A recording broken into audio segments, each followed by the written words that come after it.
நடிகர் ஆர்யாவோட உணவகங்கள்ல ID raid நடக்கிறதா ஒரு தகவல் ஒண்ணு பரவிட்டு இருக்கு. அது உண்மையா? இல்லையா? அப்படிங்கிறத பத்தி இந்த வீடியோல நீங்க பார்க்க போறீங்க.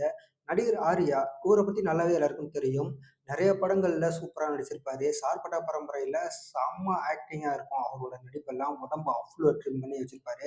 இப்படி சினிமாவுல ஒரு பக்கம் பிஸியா இருந்தாலுமே, அவர் பிசினஸ்ல கொடிகட்டி பறக்கிறாருன்னு தான் சொல்லணும். சென்னையில நெறைய இடத்துல உணவகங்கள தொடங்கி அ வெற்றிகரமா நடத்திட்டு இருக்காரு.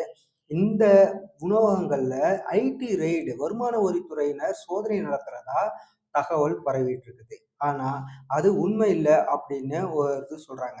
அதாவது அ கீழ்ப்பாக்கம், வேளச்சேரி, கொட்டிவாக்கம் உள்ளிட்ட பகுதிகள்லாம் வருமான வரித்துறையினர் ஒரு சில உணவகங்கள்ல ரெய்டு நடத்துனாங்க. இந்த கடைகள் அத்தனையுமே ஆர்யாவுக்கு சொந்தமானதுன்னு ஒரு சோசியல் மீடியால சொல்லிட்டு இருக்கிறாங்க. ஆனா, அது உண்மை இல்ல. இந்த ரெய்டு நடத்தப்படுற அந்த கடைகளோட ஓனர் வேற ஒருத்தர் அப்படின்னு சொல்லிட்டு ஆர்யா விளக்கம் அளிச்சிருக்காரு.